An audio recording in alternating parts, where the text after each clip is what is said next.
I would like to note that the interpreter for this evening is Ashley Arcienega. And please raise your hand, Ashley, in the back. And ask her for listening devices if you need them for interpretation services.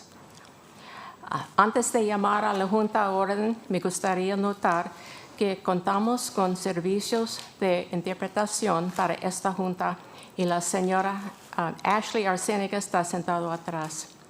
I'd like to call this meeting to order for the City Council meeting of September 16th, 2025. Madam Clerk, could you please call the roll? Councilmember Aguilar-Hernandez. Councilmember Flores. Here. Councilmember Soto. Here. Mayor Pro Tem Escobedo. Here. Mayor Patino. Here. City Attorney, Mr. Watson, would you like to give the closed session report, or I? Madam Mayor, with respect to items 3A and 3B, discussions were made with the representatives, and no further report is necessary. Thank you. We will now be presenting proclamations. The proclamation proclaiming September 16th as National Voter Registration Day will be given by Councilmember Escobedo.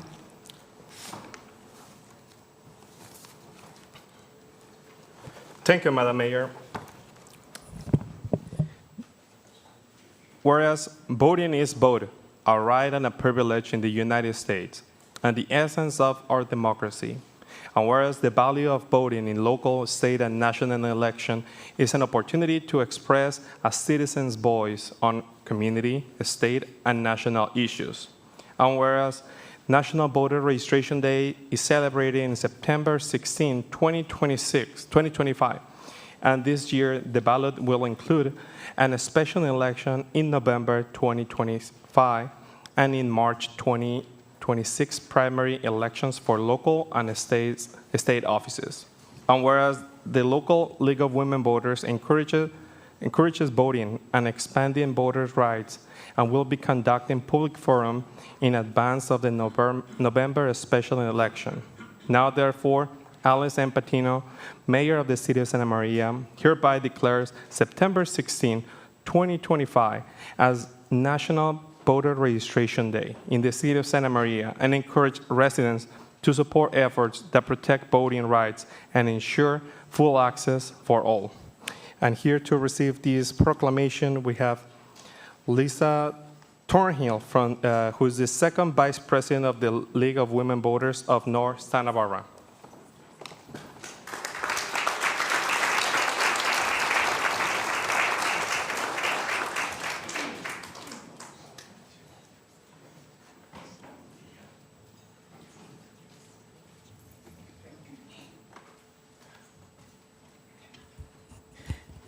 Thank you, everyone. I'm Lisa Thornhill, again, Second Vice President of League of Women Voters, Northern Santa Barbara County. And we have been registering voters since 1967 through our league. We work with the schools, the libraries, Chamber of Commerce, other groups, and we even have members who could not attend tonight because they're out registering voters. So we appreciate this very much, and we hope that folks will continue to encourage folks to register and to vote. It's our basic right as citizens, and it continues to be a very important factor in our society. So thank you very much. Thank you. Thank you, Ms. Thornhill. The next proclamation will be the Library Card Sign-Up Month. I will be reading that proclamation. Whereas Library Card Sign-Up Month was created in 1987 as a national campaign sponsored by the American Library Association, the National Commission on Libraries, and Information Science, and libraries across the country to emphasize the importance of library cards to a child's education. And whereas libraries play a crucial role in the education and development of children, offering a variety of programs to spark creativity and stimulate an interest in reading and learning. And whereas libraries provide a learning environment that fosters joyful exploration and encourages residents to reach subjects they are curious about. And whereas library cards provide residents with endless possibilities to connect to resources and information which will positively impact their quality of life. And whereas a library card empowers all people to pursue their dreams, explore new passions and interests, and open doors of opportunity. And whereas the Santa Maria Public Library encourages community members to take advantage of the library's many resources, print and electronic material, databases, specially curated programming, and free services to provide each literacy skills and continuing lifelong educational support. Now therefore, I, Alice M. Patino, Mayor of the City of Santa Maria, hereby proclaim September 25 Library Card Sign-Up Month and witness thereof, and set my hand and cause the seal of the City of Santa Maria to be affixed hereto this 16th day of September 2025, and to accept this will be Hunter Jameson from the Library Board.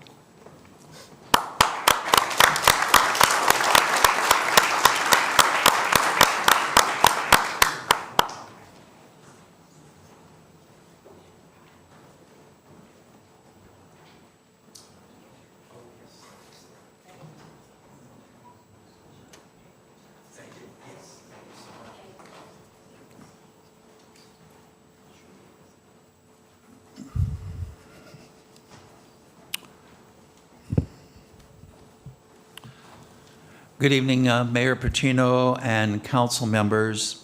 My name is Hunter Jameson, and I am one of 5 members of the Library Board of Trustees. Thank you, Mayor Patino, for appointing me, and thank you and council members for this proclamation recognizing September as Library Card Sign-Up Month. The theme this year is One Card, Endless Possibilities. To obtain a free permanent library card and enjoy the virtually endless possibilities, community members may sign up at the main Santa Maria Library or branch libraries in Orcutt, Guadalupe, Los Alamos, and Cuyama.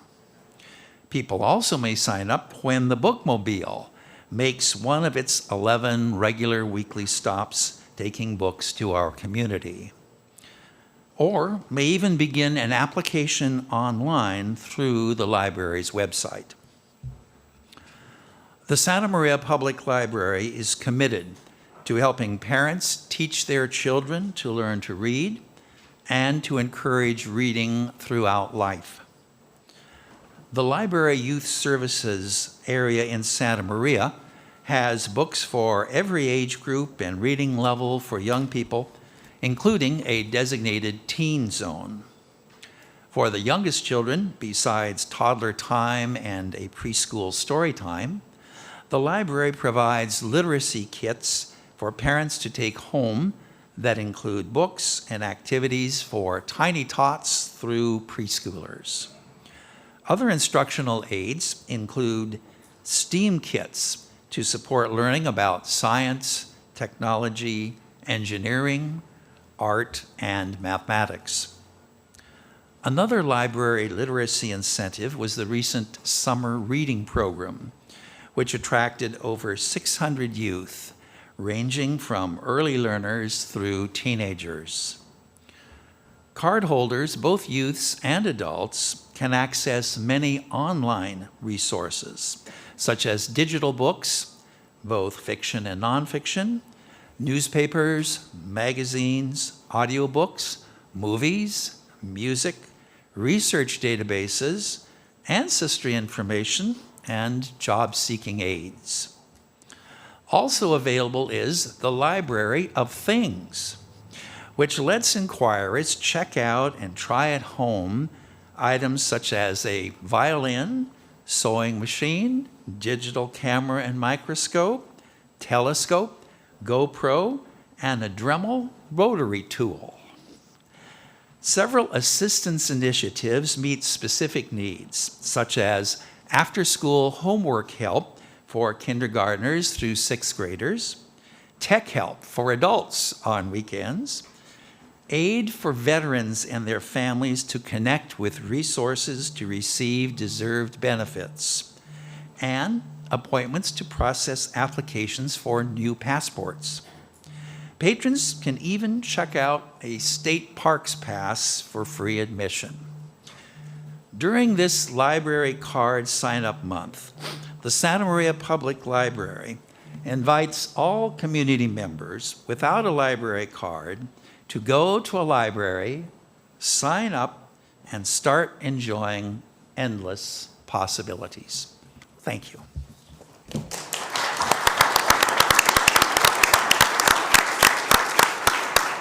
Thank you, Mr. Jamison. The proclamation proclaiming October 5th through October 11th, 2025 as Fire Prevention Week will be read by Councilmember Flores. Thank you, Madam Mayor. It says, whereas the city of Santa Maria is committed to ensuring the safety and security of all those living in and visiting the city of Santa Maria, and whereas fire is a serious public safety concern both locally, nationally, and the greatest risk from fire is in the home, and whereas educating the public to ensure they know how to handle lithium batteries safely is critical to minimize the potential risks they present, and whereas encouraging residents to buy only listed products that have a stamp from a nationally recognized testing lab on the packaging and products, and whereas advising residents to charge device safely using cables that come with the product, purchasing chargers from the manufacturer, charging on hard surfaces, and avoid overcharging, whereas reminding residents to dispose of recycled batteries responsibly. Batteries should not be thrown in the trash as they can catch fire. They should be returned to a safety battery recycling location.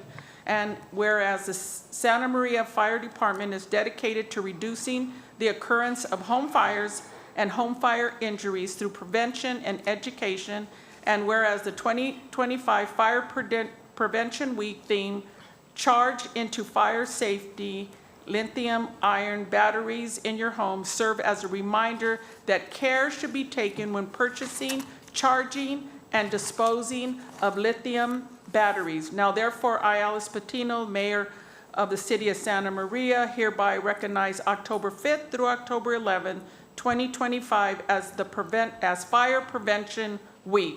And accepting is Jim Austin, the Fire Marshal.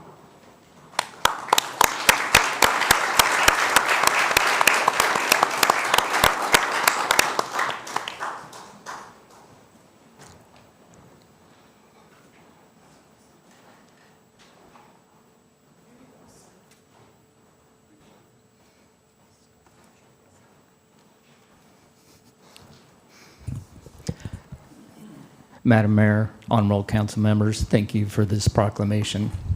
As mentioned, every year across this nation, the first full week of October is recognized as Fire Prevention Week. And also as mentioned, this year's theme is lithium-ion batteries and home safety. And I'd like to point out that just about everybody in this room probably has a lithium-ion battery in their pocket or their purse. They are so prevalent in our daily lives now that we become complacent.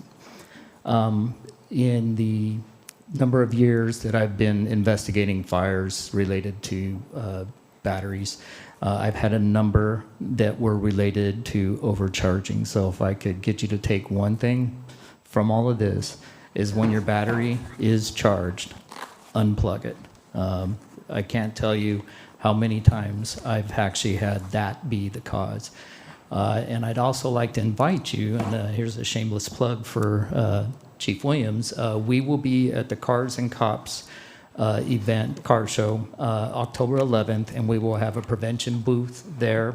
We will also have the utilities divisions to talk about how to safely dispose of batteries. We'll have the Red Cross there also helping us talk about home safety. So please come and join us, and again, thank you for the proclamation.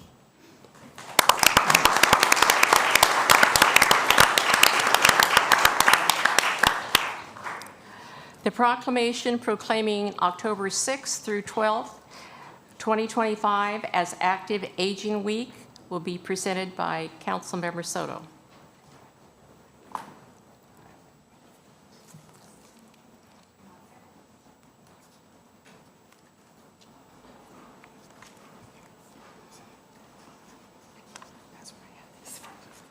It's in your hand? What? Is it in your hand? No, Oh, you don't have it? Okay. That's what, okay. she doesn't have it. Oh, the proclamation. I don't. You don't have it? No, but I can read it. Okay.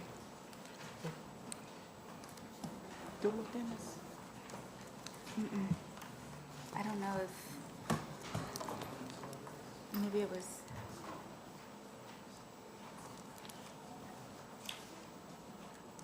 maybe Maribel took it on accident?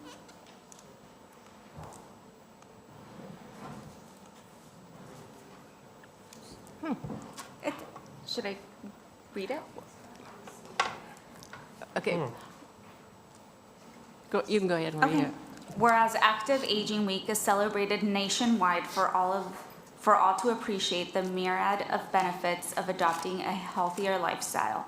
And whereas the City of Santa Maria observes Active Aging Week to inspire wellness through educational activities to convey the care and support of Santa Maria's older residents. And whereas it is recognized that social well-being and community enrichment benefits the city's active aging population. And whereas the City of Santa Maria has committed to providing quality services to seniors, including leisure services, exercise classes, and whereas active adults who are physically and socially healthy contribute to the community as volunteers, mentors, and role models. And whereas for the past 14 years, the City of Santa Maria has acknowledged Active Aging Week in its continuous effort to recognize that healthier decisions affect the quality of life.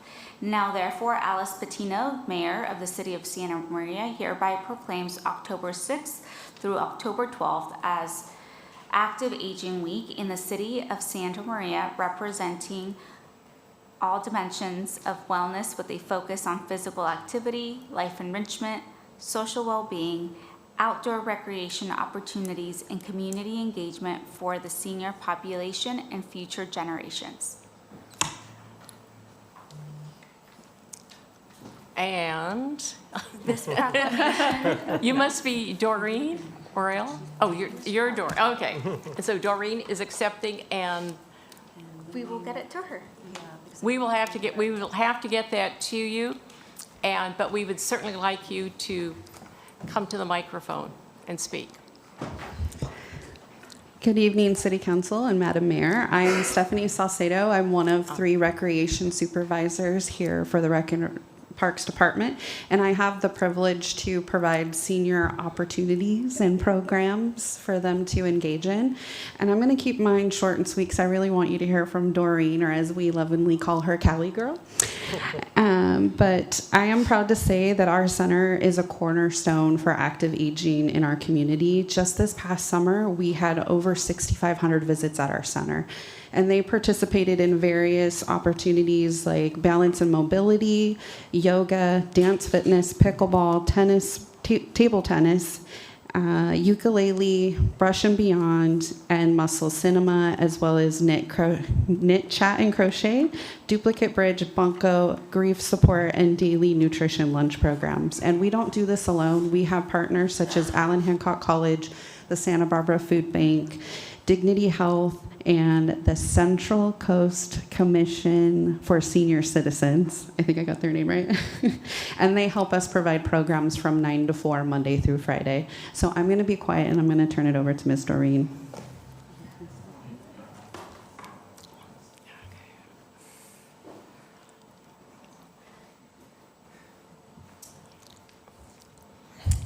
Thank you for the proclamation. I'm a senior and I live in Union Plaza High Rise. Oh. And I had a resident that lived 2 doors down from me and belonged to the center. And he was trying to recruit me to go over there for so many years.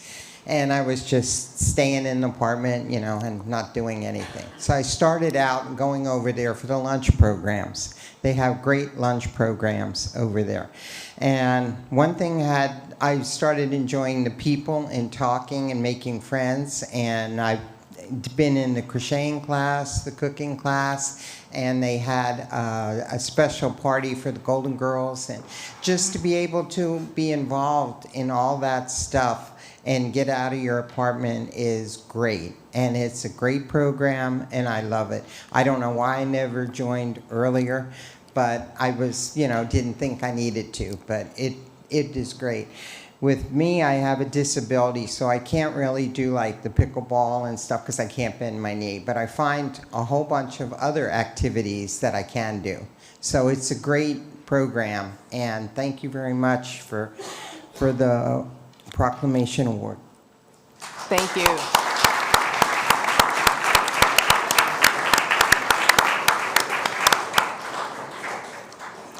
What is the membership in your organization over there? Great question, Mayor Patino. We have an active aging membership at the Senior Center, and it is completely free. It grants you access to between 30 and 40 programs that we offer throughout the week. Okay, thank you.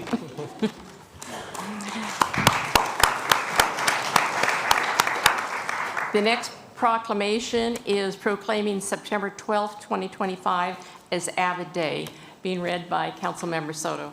Thank you. Whereas for 45 years, the Advancement via Individual Determination, also known as AVID, has been a national leader in closing opportunity gaps and preparing students for college, careers, and success.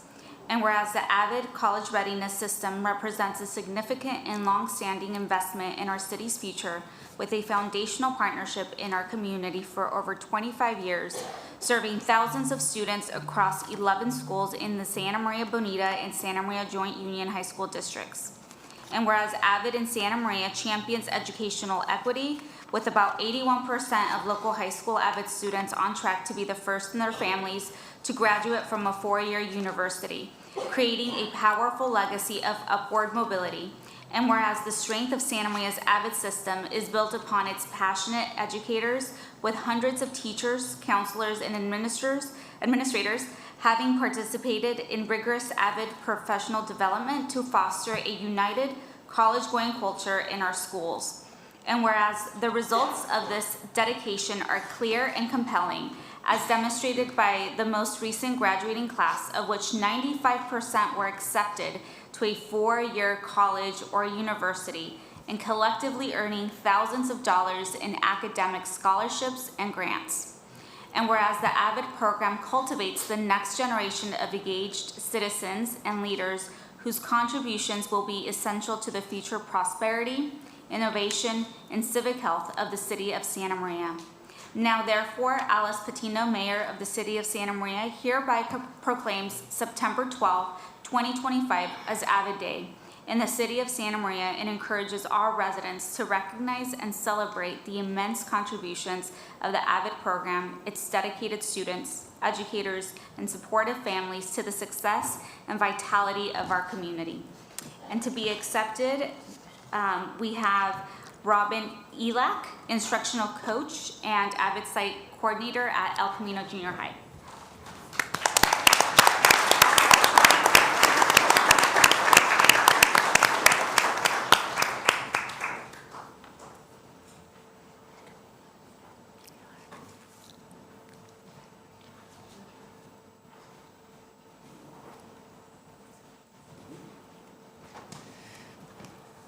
Hi, everyone. To everyone gathered in this room, thank you for supporting education in our community. This year, AVID is celebrating its 45th anniversary.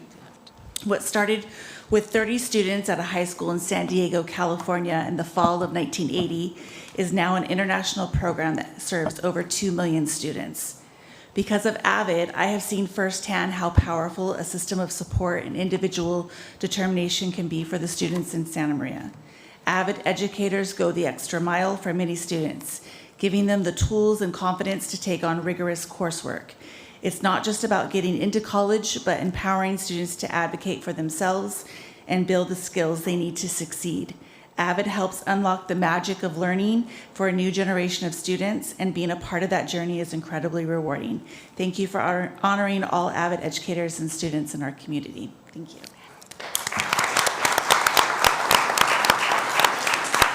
Robin, I want to ask you a question. How many kids in the, well, it'd be the Santa Maria Bonita School District, do you have in the AVID program? Are any of them here tonight? No. Oh, okay. Off the top of my head, I believe we have it at 11 sites in Santa Maria Bonita. It's at all 3 comprehensive high schools. At the high school level, I know they have at least 2 to 3 sections per grade level. So you have 30 kids in each class, multiply that over the sections. The same goes for at the junior highs. We have anywhere from 2 to 4 sections at each junior high, and then you multiply that by 30-some kids in those classes. AVID Elementary looks a little bit different. So when a teacher becomes an AVID trained teacher during a summer institute, then they become an AVID classroom. And so it ranges at each individual site. That's an elementary site, but we can get all that data for you if you need it. Well, I just think that the people in Santa Maria would love to know how successful these kids are. And I know that Mrs. Springer from the high school takes her kids to serve Santa Maria every time we're there, and so that they learn how to give back to the community. Yes, But they do a lot of community service projects. They get involved in act wherever their passions are lie. They do different community outreach programs, and we start them young when they're in elementary, and we kind of fill up their bucket, and so that they want to give back by the time they get into high school with the end goal of getting into college. And we've sent kids all the way from, our UCs and our Cal States are filled with AVID students, but also I know we have a student who is a graduate of Santa Maria Bonita who also graduated at Pioneer Valley, who went to Harvard, who went to Yale, who we have students who have gone to Notre Dame. One now works at the Santa Maria Bonita School District. So they go away, they get their education, but they also come back to our community and give back to our community that way as well. And thank you very much for what you do for our youth. Thank you. Appreciate it.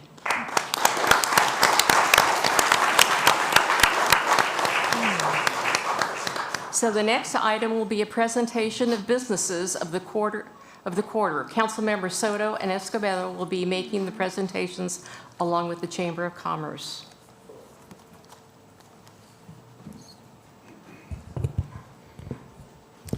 Good evening, Mayor and council members, staff, and the community. Trent, why don't you come on up here? It's my honor to recognize Benedetti & Associates, CPA, as a business of the quarter. Founded in 1982, what began as a small home-based bookkeeping service has grown into an 8-person full-service CPA firm serving business owners, executives, and professionals throughout our region. Their success story is built on the strength of their team, the power of networking, and the commitment to adapting through innovation to new technologies and to serve clients with greater efficiencies. Most recently, the firm has expanded to help clients plan for retirement, investments, ensuring families and businesses alike are supported on their financial journeys. Please join me in congratulating Trent Benedetti and the entire Benedetti Associates team for their professionalism, their community spirit, and their well-deserved recognition as Business of the Quarter.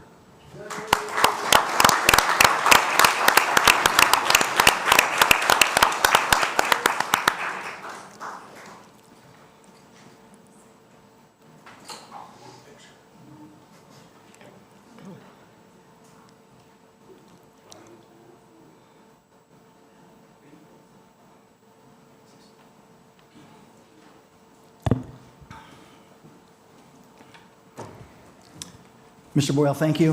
Mayor Patino, Council, thank you. Next month will mark the 43rd anniversary that my wife and I moved to Santa Maria with a 3-year-old and 1.5-year-old and no clients. A little bit scary, but so we didn't buy a business. We started from scratch, and I could only say that fast forwarding 43 years ago from today, with 4 children and 10 grandchildren, and just a great team in our office. Really, I accept this on behalf of all of our staff members and team members at our office, and look forward to continuing on our service. Thank you very much. Thank you. And Mr. Benedetti, I also want to thank you for all the stuff you've done in the city of Santa Maria. You've been a planning commissioner. You sit on one of our commissions right now, and you've been so engaged in the city of Santa Maria. So thank you very much. Frank and Lisa, come on up. It's my privilege to recognize M&W Pumps as Business of the Quarter. Founded in 1961, and now it's third generation of family ownership under Frank and Lisa Morales. M&W Pumps has been serving the region for over 60 years. Their work may often go unnoticed, but it's absolutely essential.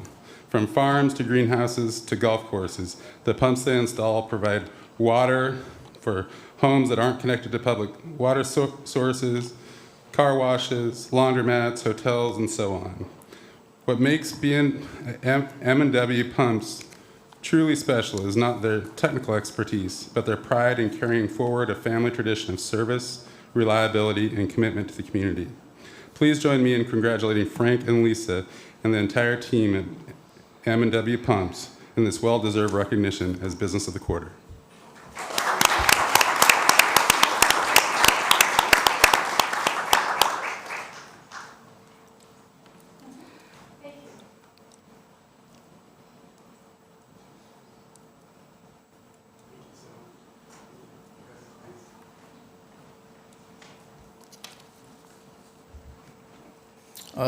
I'm just going to keep this real brief.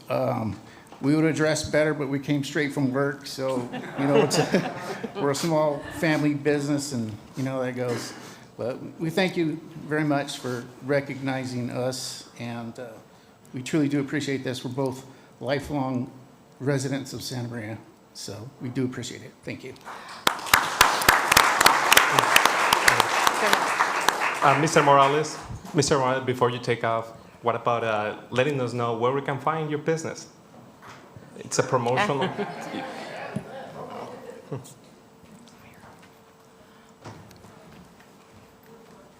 We are located here in Santa Maria, 1226 for you, Kawa. So come on down. Awesome.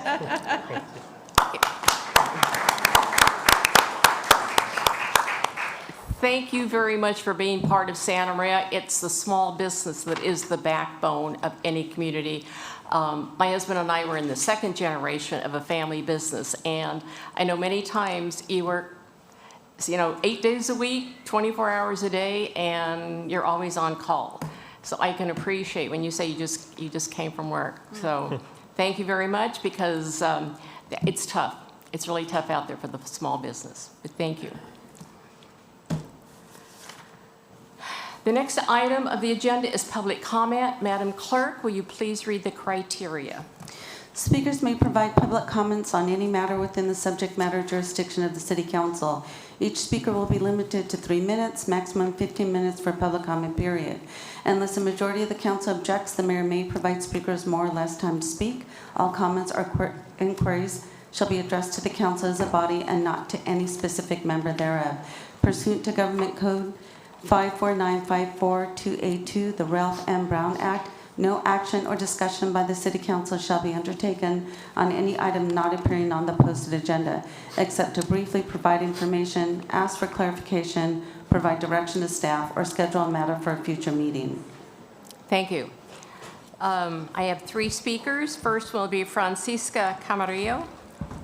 Next one is Andrew Foster, followed by Gary Hall.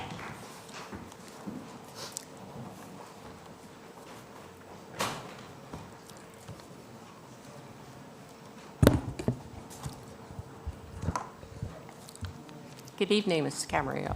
Good evening, Mrs. Alice Patino, Mayor. Okay. Good afternoon, Santa Maria Mayor and City Council members. My name is Francisca Camarillo, and I'm a navigator with Mixteco Indígena Community Organizing Project. I have lived in Santa Maria for over 30 years. I'm here to firmly ask that the City Council formally create a fund for legal defense for immigrants, as well as other resources that policy and policy that supports the undocumented community in the city of Santa Maria. Due to the significant increase of ICE activity, which have generated trauma, fear, and instability in our communities, especially amongst farm worker families, youth, and children. I agree with the 805 Immigrant Coalition and their request for the City Council to allocate $500,000 for legal defense for immigrants to join and enter into agreement with the Vasquez Perdomo versus Noam lawsuit with ACLU, to challenge immigration enforcement practices in Southern California, specifically discriminatory detentions and illegal arrests without sufficient reasonable suspicion, and to adopt legislative policies that protect immigrant communities and all Californians. On March 27, 2014, the City Council approved for the ICE facility, saying that they would only focus on arresting criminals. We are seeing that farm workers are being targeted. How are they criminals when they are being racially profiled because of the work that they do? ICE agents can't even show a warrant for arrest. Farm workers are having to risk their lives and families to go to work every day in one of the lowest paying jobs that no one wants to do. Each day, we live with the fear of not coming home to our kids. ICE is separating families, and we have children with special needs. These students need their parents in order to have a healthy life. We cannot allow parents to be separated from their kids with special needs. Many of the children being left behind are babies. This is affecting all families' mental health. They should not have to live with fear of deportations. Families are not criminals. We urge the Santa Maria City Council to adopt firm posture based on the principles such as those adopted by nearby cities such as Lompoc, Guadalupe, Carpinteria, Goleta, and Santa Barbara in support of undocumented residents. Santa Maria City Council, will you commit to keeping our community members safe? Which side on the history will you be on? Thank you.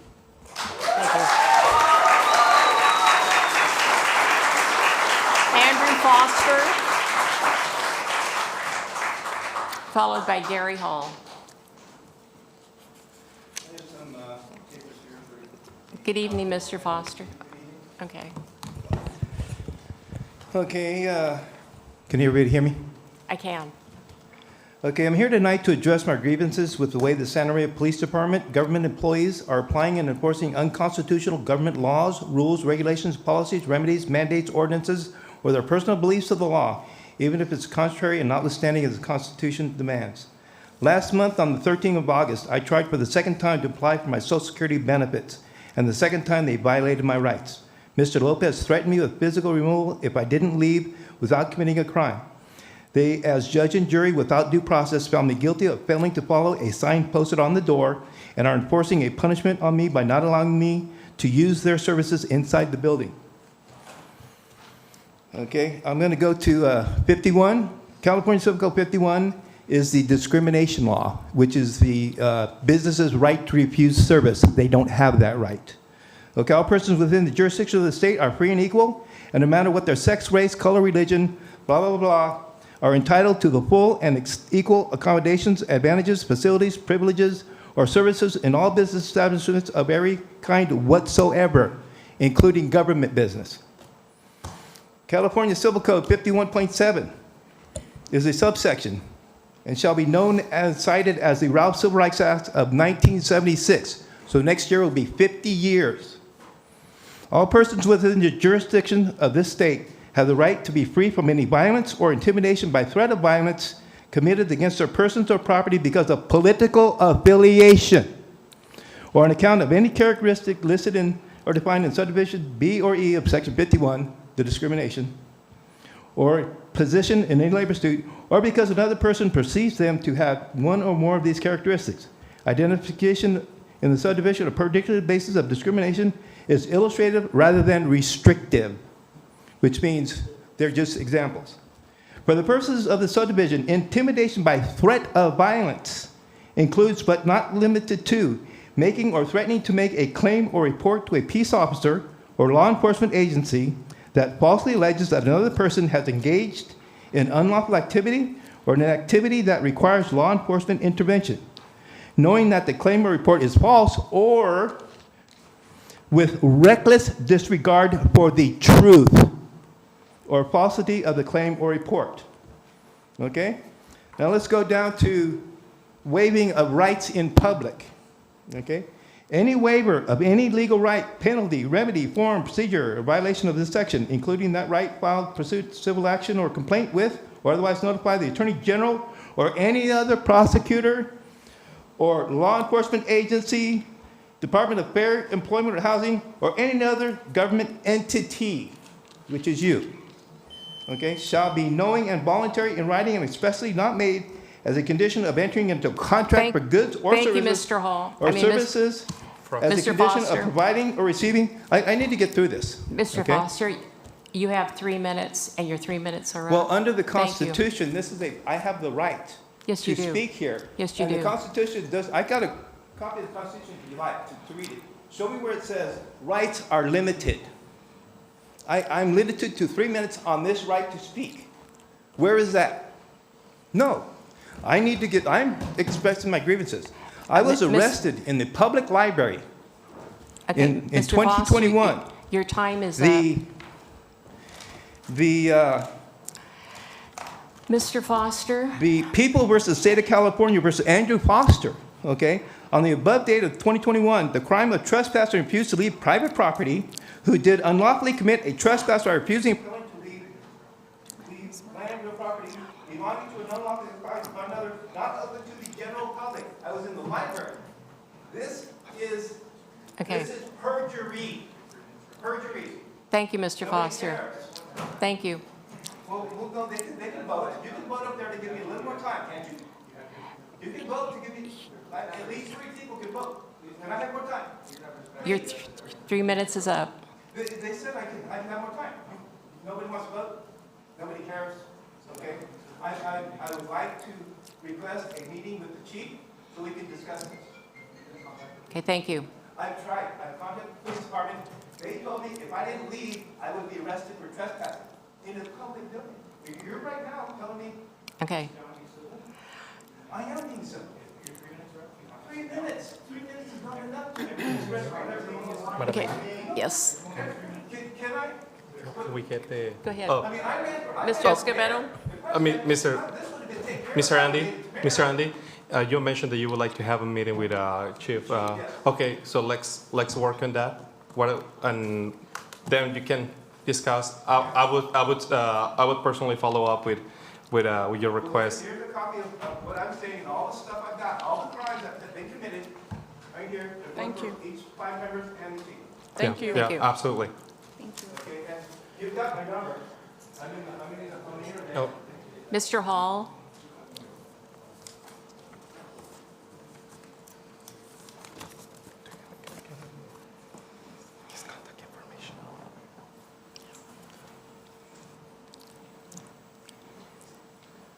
Good evening, Mr. Hall.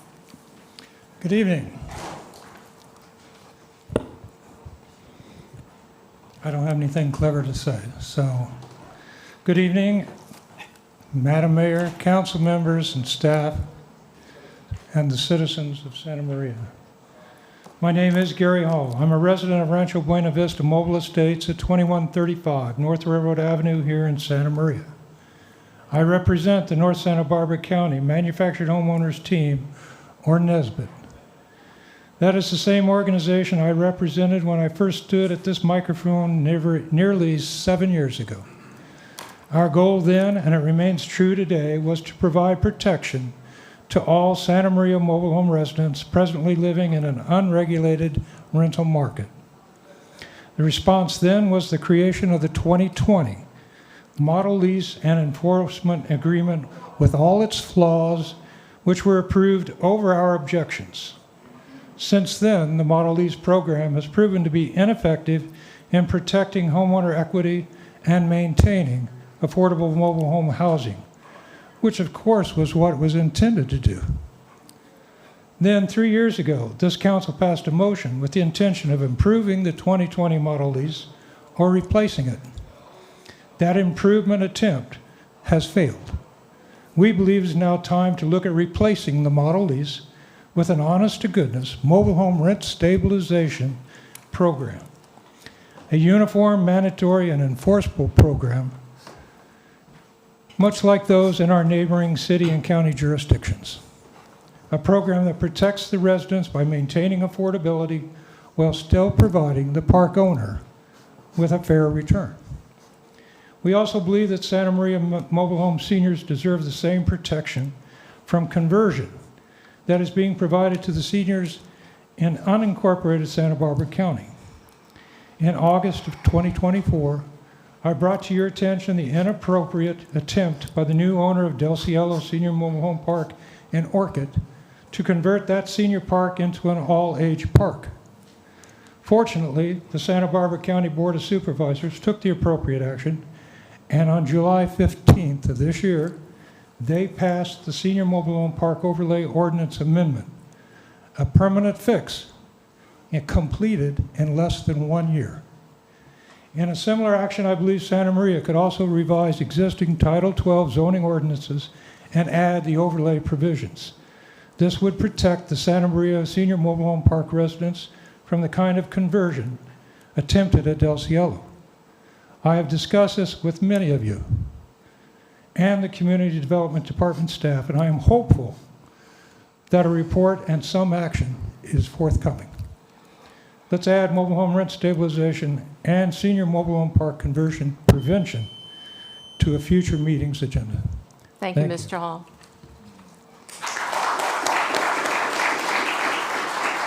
We will now move on to the consent calendar. Does anyone have items they wish to pull for discussion?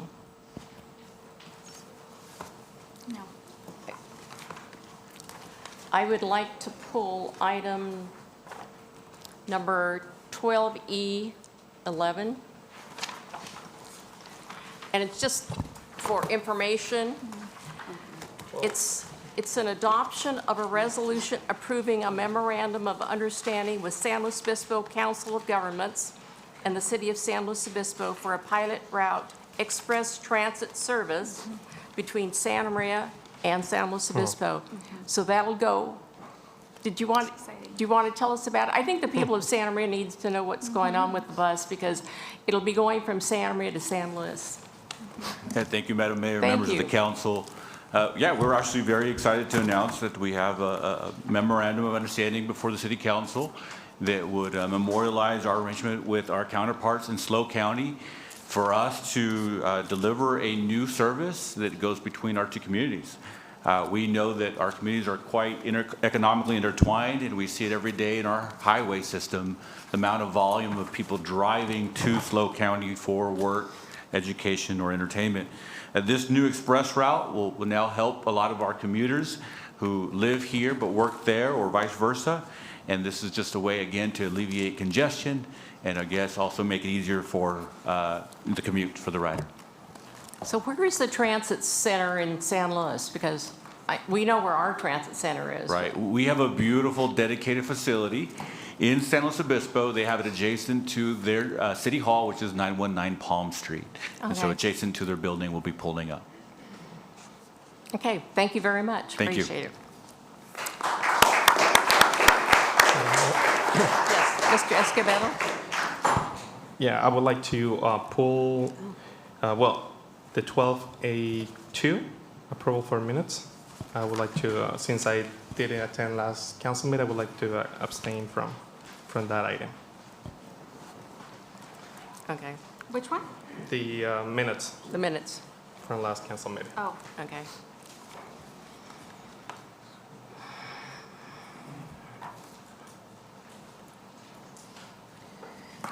Do I have a motion on all those except 12A2? Madam Mayor, I move to approve the consent calendar with the exception of 12A2. Second. Okay. Madam Clerk, can you please call the roll? Councilmember Soto? Aye. Mayor Pro Tem Escobedo? Aye. Councilmember Flores? Aye. And Mayor Patino? Aye. And then we go for Yeah, Madam that- Mayor, I move to approve item 12A2, the approval of minutes. Second. Okay, I have a motion and a second to approve 12A2. Madam Clerk, can you please call the roll? Councilmember Soto? Aye. Councilmember Flores? Aye. Mayor Pro Tem Escobedo? abstain. Mayor Patino? Aye.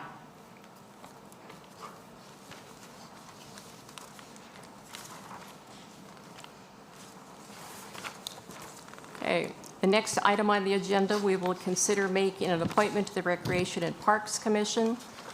Chief Deputy City Clerk Donna Schwartz will be giving the staff report. And before you do, I know this is your appointment, but I usually interview people and I've not had a chance because of time constraints. Can we push this off to the next? I mean, we can. I was ready to bring forward a nomination tonight. Okay. So if it's okay, we can just postpone this until the next meeting? It'll be October 21st. Okay. Be okay? Okay, thank you. Do I need a motion on that, Mr. Watson, or is that's appropriate? Okay, thank you very much for the consideration.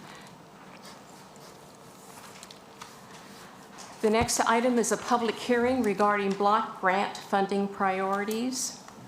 And Community Programs Manager Rosie Rojo will provide the presentation.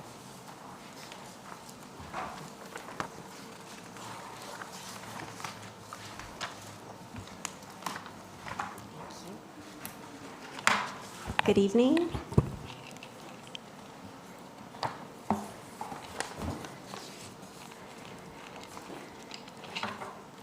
Okay.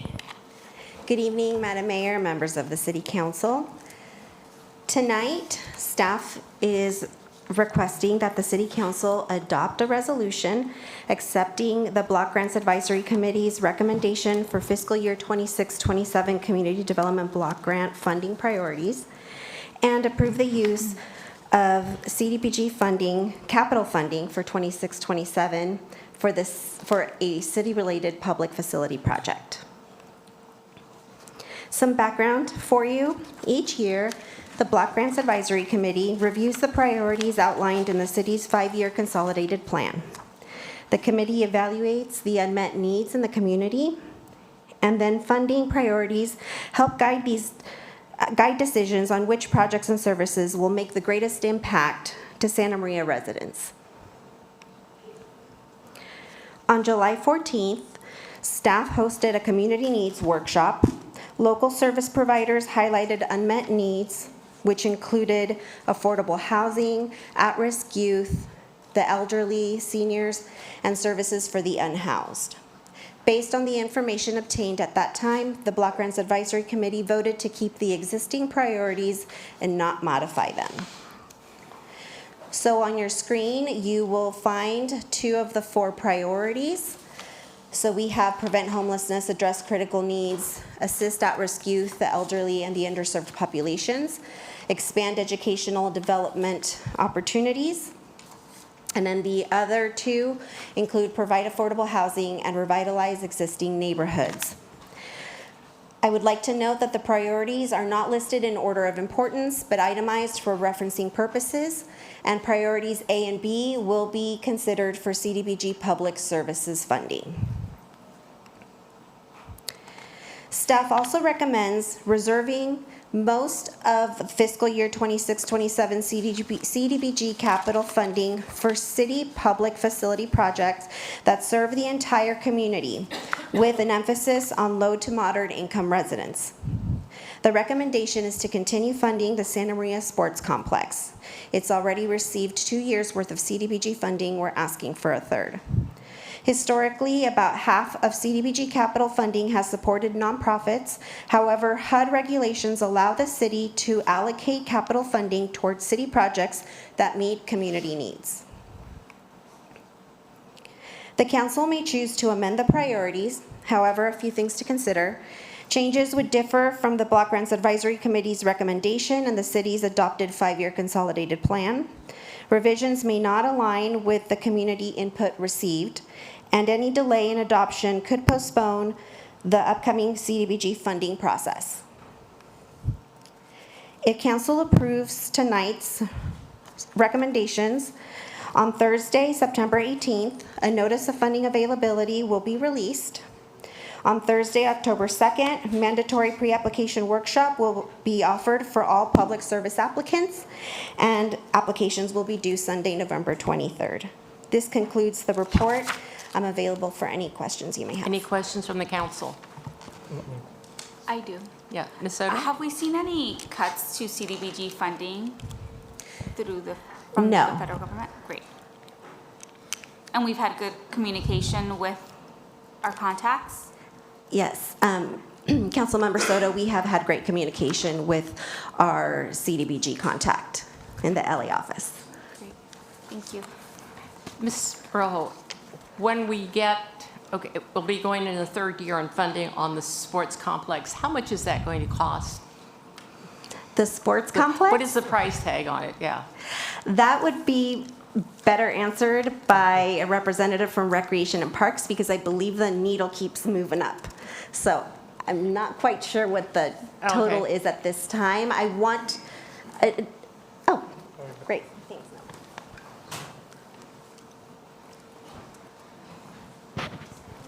I actually thought Director I'm sorry to Brett catch Fodoni you would off have been. guard. You know, it was 12 million at one time, but I know it's gone up. Yeah, it continues to increase. I think we're at about 17 or 18 million right now for the project. That's all I want to know. Oh. Thank you. Any other questions? Madam Clerk, do we have any requests to speak? Not for 14.A, no. Okay, I will close the public hearing. Do I have a motion and a second? I'll move. I'll second. I have a motion and a second. Any further discussion? If not, Madam Clerk, can you please call the roll? Mayor Pro Tem Escobedo. Aye. Councilmember Flores. Aye. Councilmember Soto. Aye. And Mayor Patino. Aye. Thank you. The next public hearing is on the bond program and the statewide infrastructure participation presented by Shannon Dow.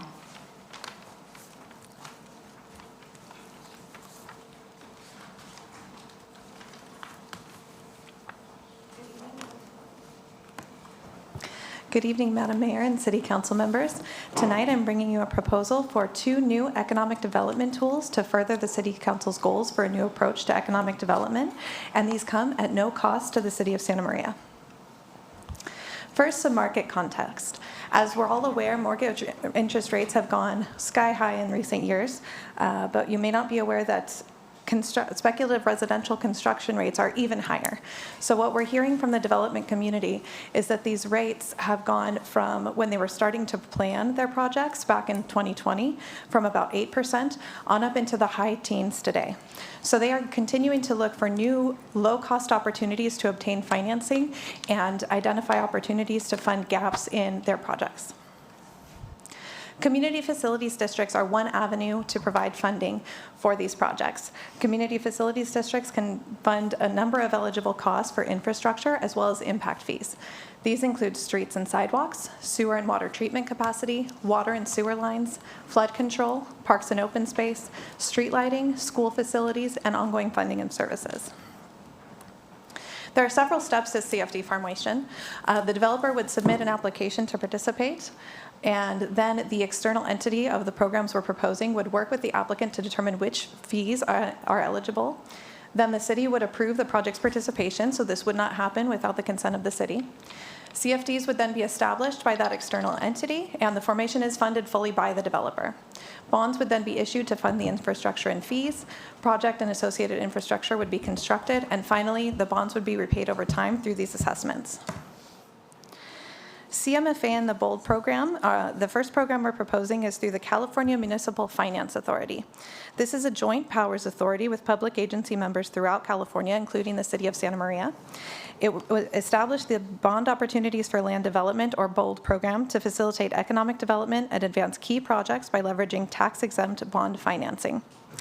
This is a cost-effective and timely alternative to provide CFD financing for smaller projects, and BOLD has issued more than $550 million in infrastructure financing since 2020 alone.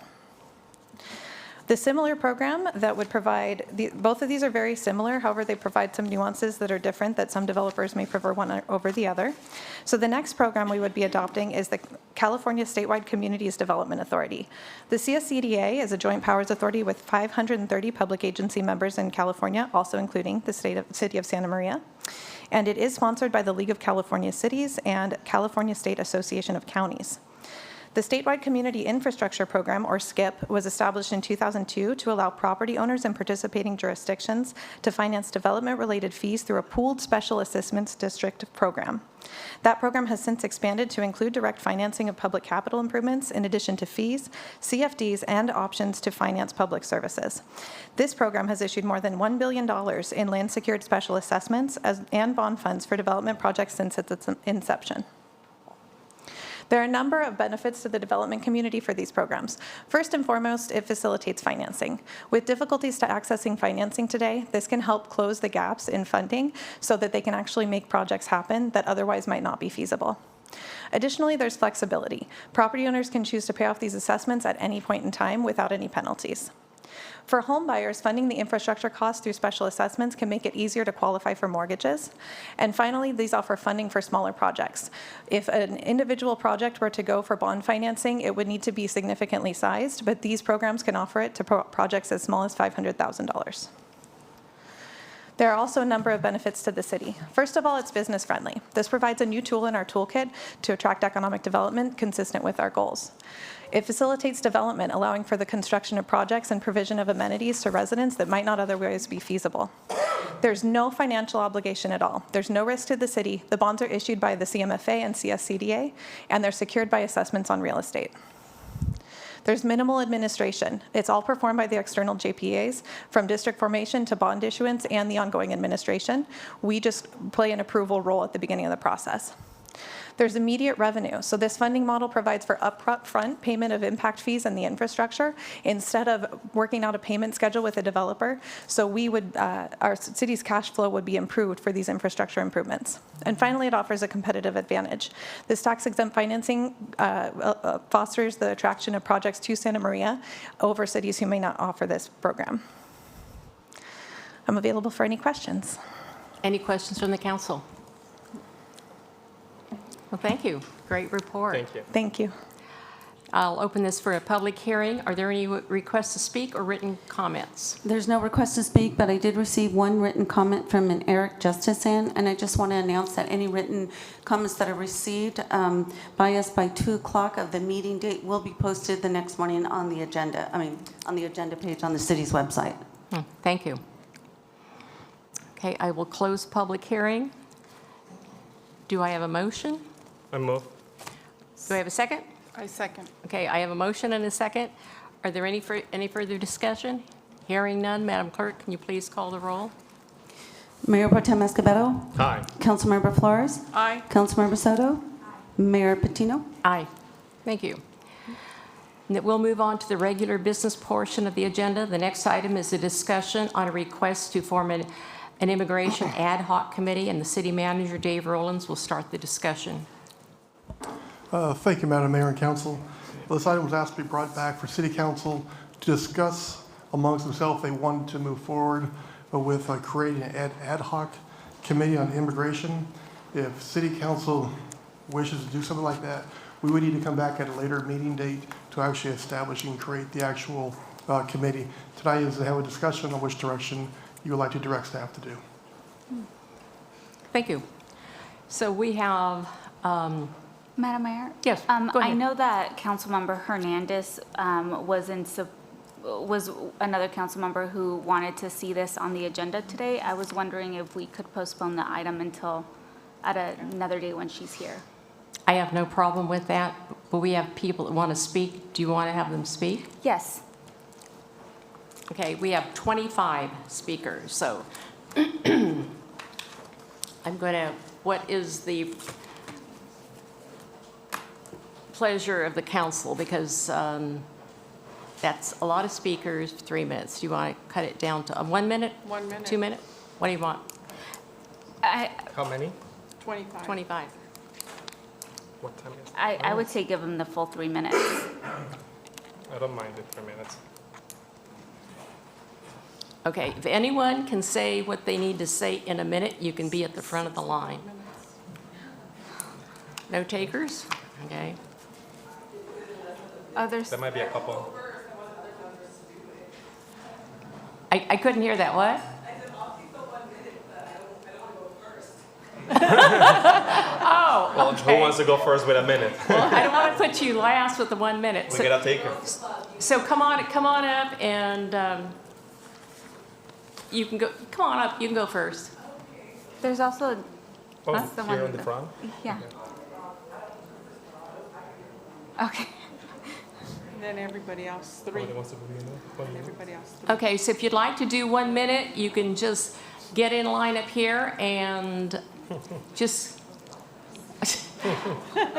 give your name and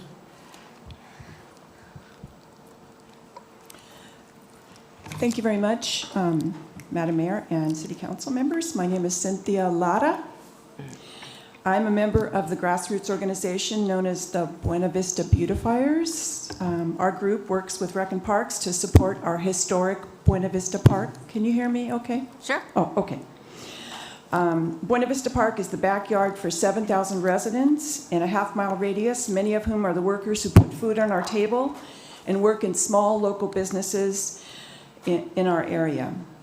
We support literacy via Little Free Library and recreational opportunities in the park, including activity days to provide fun and learning for families and children. Since the beginning of the year, we've noticed that attendance at the park is down, attendance at our events is down, and in our interactions with residents, we encounter fear and stress due to an increase in immigration enforcement including actions which are sometimes discriminatory, and unlawful. As a result, people have become afraid to access the recreational and healthy exercise opportunities the parks provide. thank you, Ms. Lara. People are suffering. Thank you. Okay.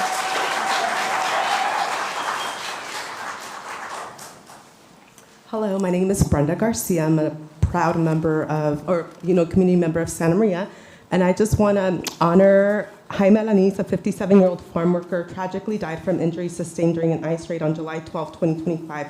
He fell from 30 feet from a building wall attempting to escape the raid, suffering fatal injuries. Descansa en paz, Jaime Alanis. No more deaths, no más muertes. Descansa en paz. Fund mutual aid and efforts. Advocate for immigrant communities. Many immigrate to the USA for the American dream. I still believe in the American dream that includes unity, inclusivity, and all ethnic groups welcome. Stop racism, stop the hate. We all love this country and deserve a chance at the American dream. I believe in creating a pathway to citizenship. We need to continue immigration reform. I still got 20 seconds. All right. Today's Mexico's Independence Day. I was born in Mexico. I was raised in Santa Maria since the age of 2. I attended Adams School, and I just, I'm master's educated. I'm Latina, and I just 100% believe in immigration. I'm a proud, now, I was able to vote in the second term of Barack Obama. That's when I became a naturalized U.S. citizen. So I believe that this can be possible for all. So please support.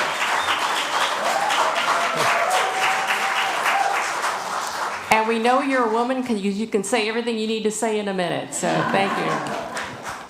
I don't know what I can say in a minute, but I'll be back again.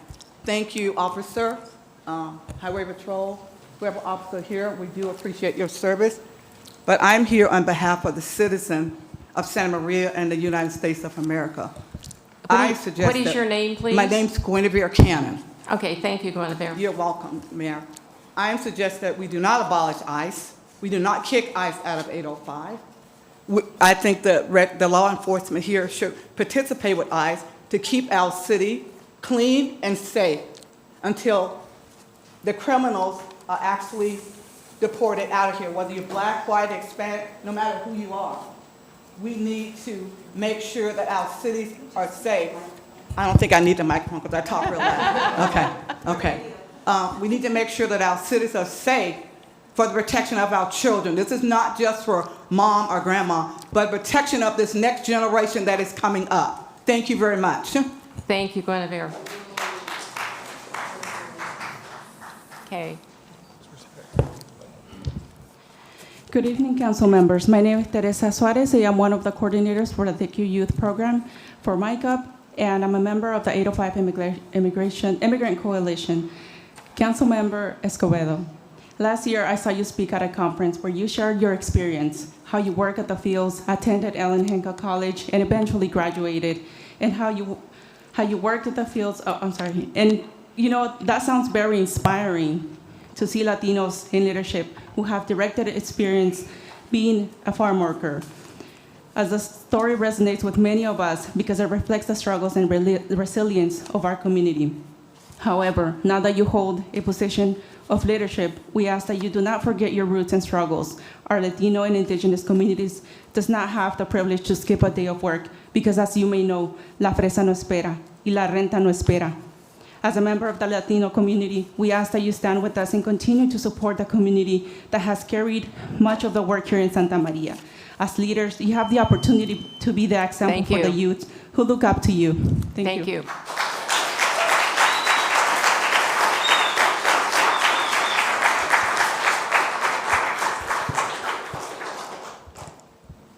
Good afternoon, everyone. My name is Lorena. I'm here tonight as a concerned student of my community, urging this city council to establish an immigrant legal defense fund and adapt additional resources and policies to support our undocumented community. I, as well as a lot of my classmates, are scared every day for our community, especially our immigrant farm worker community, being targeted. A lot of immigrant families already have it hard enough having to live paycheck to paycheck, and it's even worse now being racially profiled for the color of our skin and even the language that we speak. No one should fear having to go to work, going to buy groceries, or even going to do their laundry. We are hardworking people, just like everyone else, except we work in horrible conditions, get paid little to nothing, and are seen as criminals. We are human no matter our skin color nor the language that we speak. And it's honestly really disheartening seeing how the rest of the world doesn't see us like the human beings that we are. Thank you. Thank you. Very good.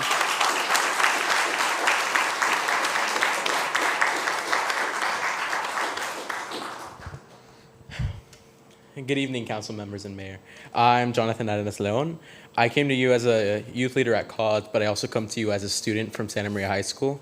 I'm here to urge the council to establish an immigrant defense fund and adopt additional resources and policies to support undocumented residents. I firsthand see in my family how they're often scared to go out to buy groceries or pay bills. They've been spotted, ICE members spotted outside of the courthouse, so they can't pay the water bill. I notice how some of my friends lose sleep and suffer through classes, worrying about if this could be the last day that they see their families. This could be the last day they see their brothers and sisters. It's also them just counting down if this might be the last day they're here. We shouldn't be worrying whether we are able to go to school, pay our bills, or if we can go to school. It's not a 1 in a million thing, and this is happening all over Santa Maria. This shouldn't be normal. We shouldn't be afraid to go out. So I ask you, and I stand with the 805 Immigration Coalition. Thank you. Thank you. Let me.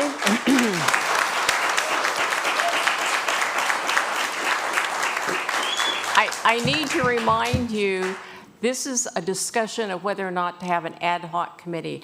And what you're saying probably should have been said at public comment earlier. So if you can keep your comments to what's on the agenda, I would appreciate that. Thank you. I'll try to keep it in the agenda. I'm here as a youth, and my name is Esperanza. I'm here to express my concerns about the attack on the immigrant community.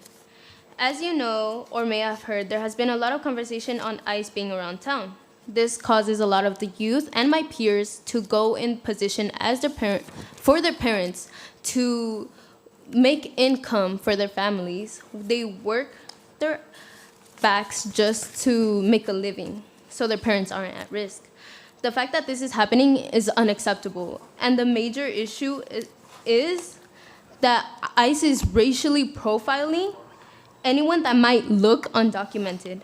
And our community is under attack, and we are here to ask for your help and your support in hopes that you stand with us.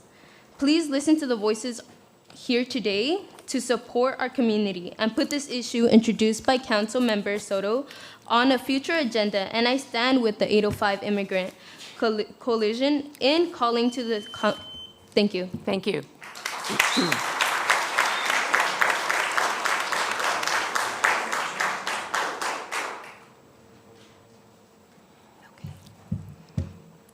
Good evening. My name is Haley, and I'm here as a Santa Maria community member.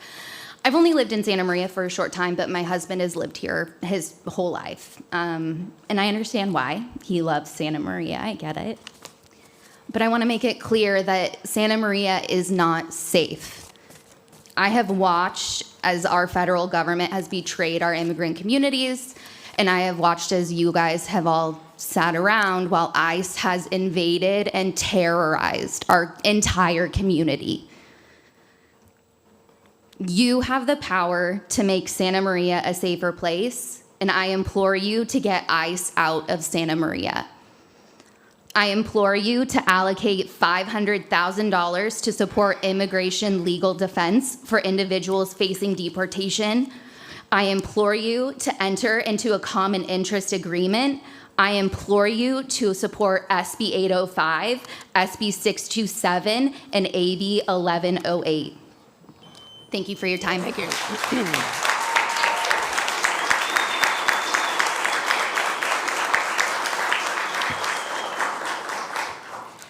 Hello, Santa Maria City Council members. I'm a healthcare worker and a volunteer with 805 on DocuFund. As a healthcare worker, when I go to work, I do feel bad seeing people sick and suffering from illness. But when I go home, I feel relatively okay, and I'm able to sleep at night because I know I did everything I could do to help. And I accept that there are some risk factors and causes for a disease that are just out of my control. But when it comes to social injustice, which has a profound effect on people's health, it just doesn't sit right with me because I know that these issues are stemming from choices that we as a community have made. Action or inaction is a choice. Legislation is a choice. Your impact on the community is a choice. The negative health outcomes that result from these ICE kidnappings, whether it's anxiety, depression, insomnia, malnutrition, or poor physical health from decreased access to health care because they are afraid to go outside for fear of deportation, these results are from the actions and inaction of our national and local policymakers. Please Thank form you. the ad hoc committee.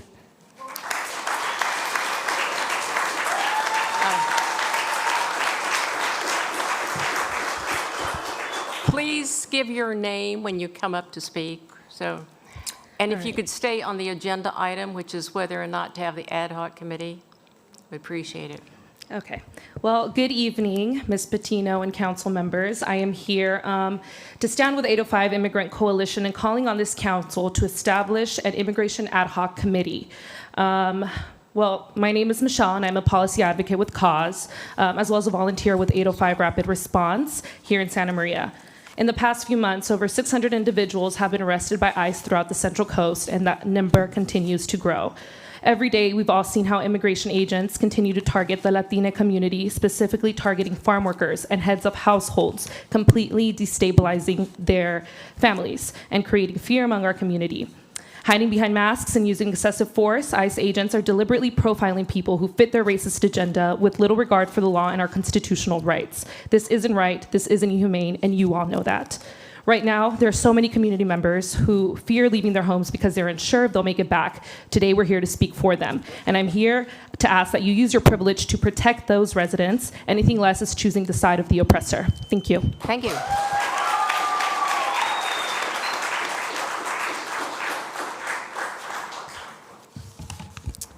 Good evening. My name is Patricia Solorio, born and raised here in Santa Maria.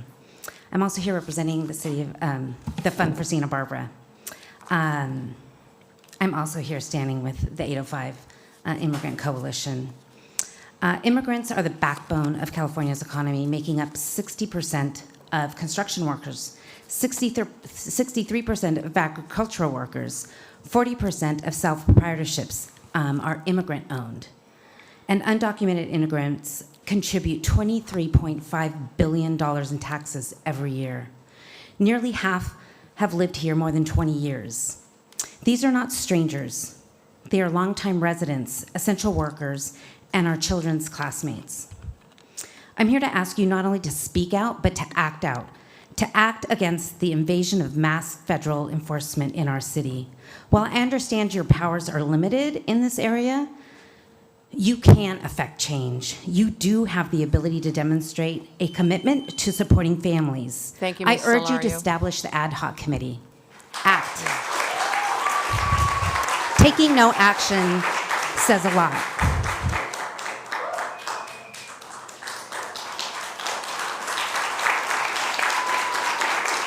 Okay. Do you want to do 3 minutes on the rest or 2 minutes? I'm good with 3. You 3? Okay. Elena Magana, followed by Abby Hogan, followed by Miranda Perez Lopez.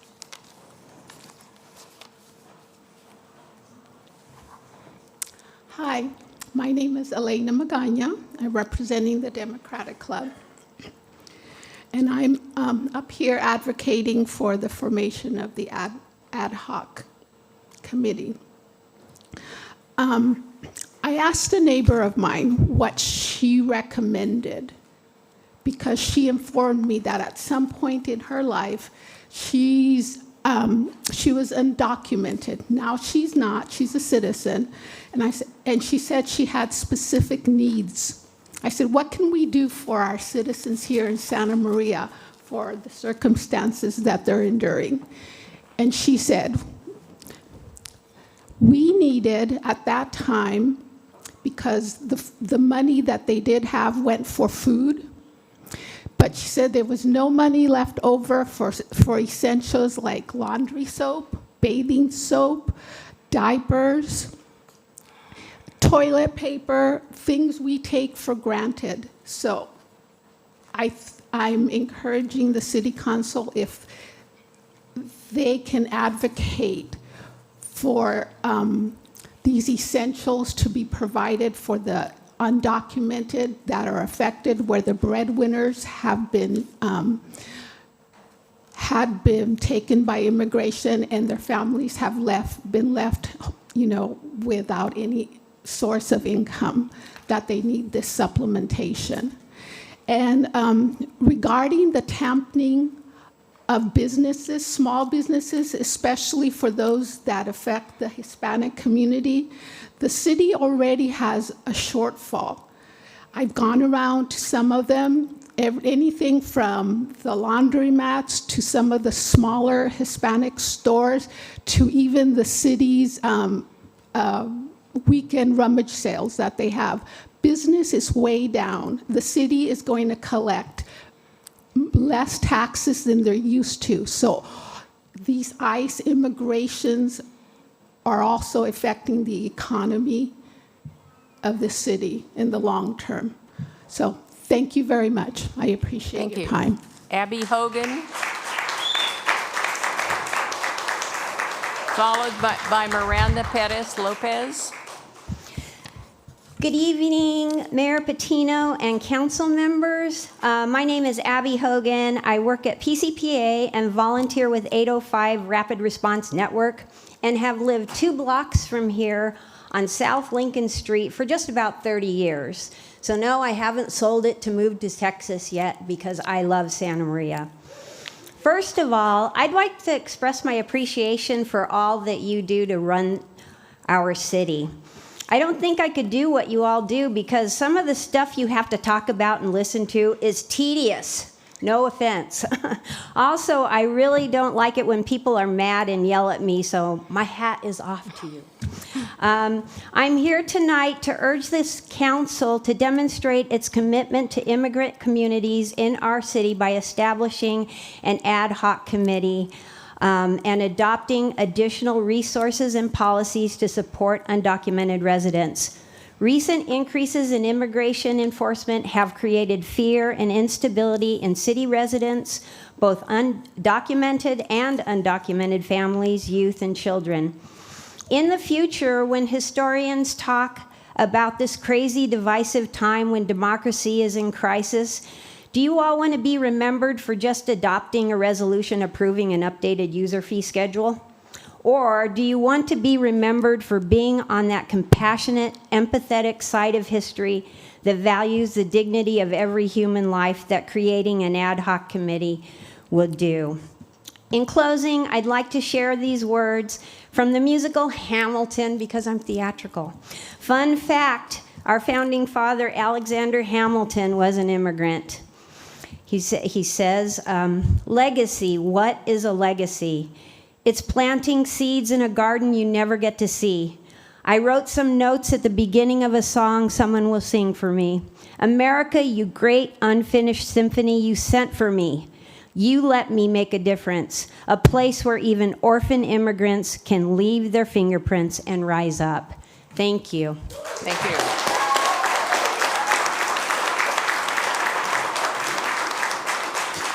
Miranda Perez, followed by Savannah, followed by Elvia Salazar, followed by Erica Diaz Cervantes. Good evening, Mayor and Council members. My name is Miranda, and I am a student with organization Future Leaders of America. I am also a proud resident of City Arroyo Grande in County San Luis Obispo. I am here today to strongly urge this council to formally create an immigrant legal defense fund, among other critical resources and policies that support the undocumented community. I stand with the 805 Immigrant Coalition and their request to enter a joint agreement of the Vasquez Perdomo v. Noem lawsuit with the ACLU to challenge immigration enforcement practices in Southern California, specifically discriminatory stops and unlawful arrest without sufficient reasonable suspicion, and adoption of legislative policies that protect immigrant communities and all Californians. Because it should never be considered lucky not to have your family and people you know stripped of their homes. It should be a basic right, but it's not treated as such for us, born Mexican or of color. And for what reason? We were here first. We placed the soil, planted the seeds, and grew the fruits and vegetables that sit on your plate. Because everyone has eaten a fruit or vegetable before. And what do they get for the fruits of their labor? Deportation, racism, and dehumanization. All because the government and racist people of America don't like our color and heritage. We shouldn't have to worry about our parents going to work and possibly never coming back. Children shouldn't have to sit down and discuss with the parents who raised and cared for them about the possibility that they may never see them again and that they need to stay strong. But we have to, we need to, because America is only the land of the free to those who aren't of color, and we need that to change. We must protect the people of Santa Maria to let them have the American dream they went through hell and back to get for themselves and their children. Savannah Alunza, followed by Elvia, followed by Erica Diaz, followed by Armando Santiago. Good afternoon, Mayor and Council members. My name is Savannah Balunza, and I'm a student with Future Leaders of America. I'm additionally a proud resident of Santa Maria in Santa Barbara County.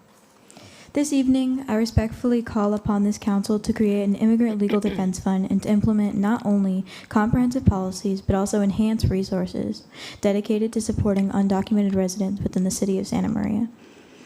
The nationwide escalation of immigration enforcement across the country has caused a lot of unrest. They are targeting the most vulnerable among us, our young people, our children, and our farm-working families, threatening not just their safety, but the very fabric of our community. I stand with the 105 Immigrant Coalition calling on this council to enter in a common interest agreement with the ACLU and the Vasquez Perdomo versus Noem lawsuit to challenge discriminatory immigration enforcement practices in Southern California. I stand with them to adopt a legislative platform that protects immigrant communities and all Californians. I stand with them to establish an immigration ad hoc committee, and I stand with them in providing further resources for mutual aid efforts. Once safe spaces have become targets, children are waking up fearing for their safety. Parents are trying to figure out what will happen if they must be forced to be separated. Even now, outside of these walls, parents are being judged for what language they speak, the color of their skin, and young families are being wrongfully destroyed because of it. I stand here today before you as a student, as a sister, as a daughter, and as the mother of future children. where we strongly urge this council to take a definitive stand. Cities such as Lompoc, Guadalupe, and many others in our region have already drawn the line. Now it is Santa Maria's turn to affirm its commitment and protect and support undocumented families, a pillar of our community, and valued neighbors alike. Thank you. Thank you. Elvia Salazar, followed by Erica, followed by Armando Santiago, followed by Raul Olivera. Buenas tardes, miembros del Consejo Municipal. Mi nombre es Elvia Salazar. El día de hoy estoy aquí como parte de una comunidad que cree en la dignidad, en la equidad y la justicia para todas las personas, independientemente de su estatus migratorio. Sabemos que Santa María es una ciudad construida por inmigrantes. Ellos son la columna vertebral de esta ciudad. Sin embargo, hoy en día, estas mismas familias viven con miedo. Miedo a la deportación, miedo a las redadas y miedo a ser separados de su familia. Simplemente por existir en el lugar que llaman hogar. Hoy estamos aquí para pedir medidas seguras. Necesitamos que nuestros miembros del Consejo elijan el valor, elijan la justicia, pero sobre todo, elijan a su pueblo inmigrante de Santa María. Pedimos un compromiso concreto, proteger a Santa María de las redadas de inmigración sin control, uniéndose a las iniciativas como la demanda de la ACLU Vázquez contra Noé. Adoptar una plataforma legislativa que permita a Santa María unirse a otras ciudades de California en la defensa de los derechos de los inmigrantes, incluyendo proyectos de ley como la ley No Vigilantes y la ley No Policías Secretos. Establecer un comité ad hoc de inmigrantes que se centre en las voces de los afectados. Y por último, el apoyo y los esfuerzos para ayuda mutua, apoyando y brindando espacios municipales como bibliotecas y parques y despensas alimenticias para las personas en crisis. Gracias a todos los que están hoy aquí presentes. Gracias a los que nos acompañan en espíritu. Y recuerden, solo el pueblo salva al pueblo. Solo el pueblo salva al pueblo. Gracias. Erica Diaz, followed by Armando Santiago, followed by Raul Olivera, followed by Sergio Castillo.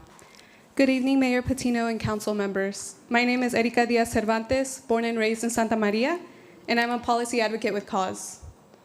I'm here tonight to urge the establishment of an immigration ad hoc committee, as well as establish an immigration legal defense fund and adopt additional resources and policies to support undocumented residents. Santa Maria is not just a city. It is a proud, predominantly Latino and indigenous community built by the labor, resilience, and cultural richness of immigrants. With the recent escalation in immigration enforcement, farmworking families, youth, and children face now a deepening fear and a sense of instability. This is not just unacceptable, it is a crisis demanding your immediate attention. I stand with the 805 Immigrant Coalition in calling on this council for the allocation of $500,000 for immigrant legal defense, enter into a common interest agreement with the ACLU in the Vasquez Perdomo versus Noem lawsuit to challenge discriminatory immigrant enforcement practices in Southern California, as well as adopt legislative platform that protects immigrant communities and everyone, establish an immigration ad hoc committee, and provide funding and/or resources for mutual aid efforts. Now, more than ever, the people of Santa Maria need our elected officials to take a strong, unequivocal stance in defense of our community. Anything less would be a cowardly act. A revelation of how much or how little you truly care for the people you were elected to serve. This decision you make at this moment will not be forgotten. They will live on in the stories we tell, in the trust we place, and in the history of the city. These times demand courage, they demand action, and they demand accountability. We are all watching, and we will remember whether those we chose to represent us stood tall in taking a stance when it mattered, or only stood with us when they needed our votes. We urge this council to take a strong and principled stance, as neighboring cities like Lompoc, Guadalupe, Carpinteria, Goleta, Santa Barbara have already done to protect and support undocumented residents. Despite the fear instilled in our communities, farm-working families have and continue to go to school, to go to work and support their families, knowing the risks they take in doing so. We ask you, we urge you to embrace that very same courage that farm workers and their families have and continue to embrace every single day. Be bold and be on the right side of history. Thank you. Thank you. Go ahead. What? Sure, go ahead. Mr. Escobedo? Thank you, Madam Mayor. I would like to ask the last speaker, because it was mentioned, it has been mentioned before that Lompoc and Guadalupe did something regarding, did they also allocate $500,000 each cities? Or what has been those steps, so I can get an idea? I've been hearing it a lot. Yeah, the stance that they have taken in their own respective cities is that they have been able to... You need to come up here Yeah, to please. speak, please.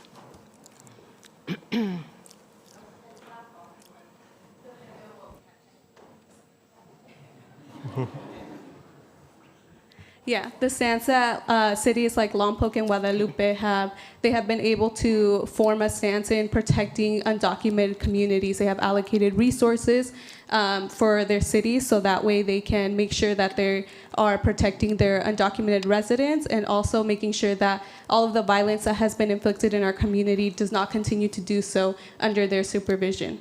But did they commit the $500,000 each? Oh, Or- the 500,000 Yeah. of legal defense.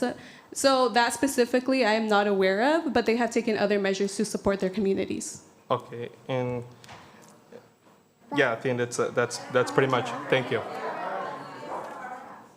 But yeah, I was aware of Santa Barbara, but because it was mentioned Lompoc and Guadalupe, I was not aware of those. Oh, no, cities, no. so I was just saying want that some all of those clarification. cities combined have taken some kind of measure and efforts to protect the undocumented community. Okay, thank you. Thank you. Armando Santiago, followed by Raul Olivera, followed by Teresa Suarez. ¿Qué tal? Muy buenas tardes. Mi nombre, disculpe, buenas tardes, concejales. Mi nombre es Armando Santiago. Soy organizador comunitario de robo de salario y también soy miembro de la coalición de inmigrantes 805 con Michael. Estoy el día de hoy aquí para pedir que se nos tome en cuenta con el tema de inmigración, ya que es un tema que está impactando a nuestra comunidad trabajadora agrícola y a todos en general. Es de suma importancia que se pueda tomar acciones que protejan y ayuden a nuestra comunidad que están en Santa María. En estos tiempos difíciles, en los tiempos difíciles nos nombraron como trabajadores esenciales y hoy nos llaman criminales. Esto es injusto, ya que solo somos trabajadores que mueven a la economía, y no solo de esta ciudad, sino del país entero. Las deportaciones afectan a cada familia como personas adultas, pero más a los niños que están siendo afectados psicológicamente y emocionalmente por ver a sus padres separados de ellos, y muchas veces son arrestados en frente de los mismos niños con agresiones, y pues esto afectando a cada uno de ellos, afectando en su crecimiento y en su desarrollo. Y asimismo ellos serán el futuro de este país con estos, ahora sí que con estos traumas que van a vivir. Pido por favor que el tema de inmigración sea prioridad, ya que el futuro de nuestros hermanos trabajadores y sus familias están en riesgo. De igual manera, no quisiera retirarme ahorita sin mencionar que es esta frase: la política de inmigración debe ser generosa, justa y flexible. Con una política así podremos volver hacia el mundo y hacia nuestro propio pasado, con las manos limpias y la conciencia tranquila. Gracias. Thank you. Raul Olivera, followed by Teresa Suarez, followed by Sergio Castillo, followed by Saul Martinez. Good. Okay, good afternoon, Mayor and City Council member. My name is Raul Olivera. I'm an organizer with Proyecto Mixteco Indígena and also a member of the 805 Immigrant Coalition. Mass men have come to our community, terrorizing our community, which can cause serious trauma for all children. I'm here to ask you to stand with our community, not with words, but with action. Our community needs you to stand for why it's right. We need to talk about why it's harming us, for you to make a decision that will benefit our community as a whole. In our city, immigrants, residents are not a small group. They're part of our school, our workforce, and our neighborhood. Our indigenous community, farm workers, communities who has been most impacted is asking for you to establish an immigration ad hoc committee to respond to the impact of immigrant enforcement and provide recommendations that holistically address inequality tied to racial injustice, economic hardship, and social strains and mental health challenges. This committee should also include key stakeholders in community-based organizations working directly with those most impacted, such as farm workers, janitors, domestic workers, landscape, day laborers, indigenous leaders, and the most impacted and vulnerable job sector. We're looking forward to you standing with our community. Thank you. Thank you. Teresa? Oh, no, I'm sorry.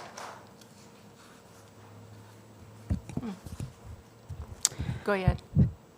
Good evening, Mayor Patino and Council Member.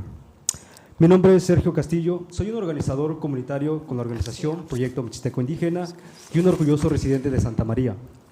Estoy aquí para urgir al Consejo a crear un fondo legal para inmigrantes y a votar más apoyo, ya que el aumento en operativos inmigratorios ha causado miedo e inestabilidad, especialmente en familias de trabajadores agrícolas, jóvenes y niños. Soy miembro de la coalición de inmigrantes 805 y pido a este Consejo lo siguiente: asigne 500,000 de fondo a la defensa legal a los inmigrantes, unirse a un acuerdo de interés común con la ACNUR en la demanda de Vázquez Perdomo contra NOJEM, adoptar una plataforma legislativa que proteja a las comunidades inmigrantes y a todos los californianos, establecer un comité ad hoc de inmigración, proporcionar financiación y recursos para esfuerzo de ayuda mutua. Muchas personas viven cada día con el temor de ser separadas de sus seres queridos. Jóvenes y niños cargan con la ansiedad de un futuro incierto, mientras trabajadores son juzgados por su idioma y color de su piel, y aún así siguen adelante, contribuyendo con esfuerzo y dignidad a nuestra economía, enriqueciendo el alma de nuestra comunidad y de esta nación. Le urgimos a este Consejo a adoptar una postura firme y basada en principios, como ya lo han hecho en ciudades vecinas, como en Lombok, Guadalupe, Carpintería, Goleta y Santa Bárbara. Y a nuestros valientes trabajadores agrícolas, inmigrantes y a todas esas familias, gracias por su arduo trabajo, su resiliencia y su inmenso aporte a nuestras comunidades. Ustedes alimentan a este país con sus manos, enfrentando desafíos con dignidad y fuerza. Merecen respeto, justicia y la oportunidad de vivir sin miedo. Estamos con ustedes, apoyándolos hoy y siempre. Gracias. Saúl Martínez, Teresa Suárez, Javier Méndez. Good evening, Mayor Patino and council members. Oh, actually, the sound was a little muffled earlier. I'm not sure if that's just me or it's... Oh, so did I just go far away? All right. My name is Saul Martinez. I'm a DOJ accredited legal representative with MyCop. That's a local nonprofit. We serve indigenous communities with different resources. I'm also a proud resident of the city of Santa Maria, District 1, by the way. I'm here today in support of the formation of the ad hoc committee. I can say a lot, but instead I chose to tell you guys a story. I'd like to tell you the story of Victor Martinez and his family. Victor was arrested by ICE on the 19th of June of this year when he was leaving to the store with his family to get groceries. He was mistaken by his neighbor and he was followed by ICE. He was in the car with his wife and 2 children when he was abruptly pulled over. Then several officers approached the vehicle and demanded he step out of the car. His children began to cry, so the officer said, "Step out of the car or your children will see something worse." I will let you. Victor was then arrested in front of his children. Unfortunately, Victor was not granted bond, and he had no options but to choose to be removed from the country. A few days ago, his wife and his children decided to go back to Mexico to be together. His children are U.S. citizens. They were born in the U.S., and now they will not have the same opportunities that we had, that you guys had. And I know all this because our organization represented Victor before immigration. Victor was a longtime resident of Santa Maria. He had no criminal record and was a hardworking father. Like this, there are many more stories of Santa Maria residents who have been deeply affected by immigration enforcement. And I'd like to add that this is not just a professional concern, this is a personal concern. Victor and his family used to live just a few houses down to where I live at, on West Kirsten Street. And I have to pass by that residence every single day, and every single day is a reminder of the horrible thing that happened to his family. So once again, I urge you to take action into this matter and to form this committee, because like Victor's families, many other families can be benefited by this, by your great support. And this is the absolutely minimum you can do for our community. Thank you so much. Teresa? Is Teresa Suarez? Teresa Suarez? Javier Mendez? Cliff Solomon? Followed by A.J. Joven? Followed by Mariela Vasquez. Good evening, Mayor Patino and City Council. My name is Cliff Solomon, and I'm with Indivisible. Like so many of my colleagues who are attending this City Council meeting, I'm here to ask that you demonstrate compassion for your community and form an immigration ad hoc committee, as well as adopt and invest in a variety of measures and actions. I request that the City Council establish an immigration ad hoc committee. This committee would be created to address the needs of the immigrant community as it faces mistreatment and detention. We also ask that you sign the ACLU's Common Interest Agreement so that we can stop immigration raids in Central and Southern California. We ask that the City Council join other municipalities in supporting immigration bills in the California legislature. Several bills in the state legislature warrant service. Luckily, SB 627 has already passed the legislature's vote and is awaiting the governor's signature. Another bill, SB 805, still deserves support. This bill prohibits anyone from impersonating a law enforcement officer. The Santa Maria City Council must work with the local community to help address the impacts of the cruelty that our immigration population is facing. Thank you. Thank you. Javier Mendez, followed by A.J. Joven, followed by Mariela Vasquez.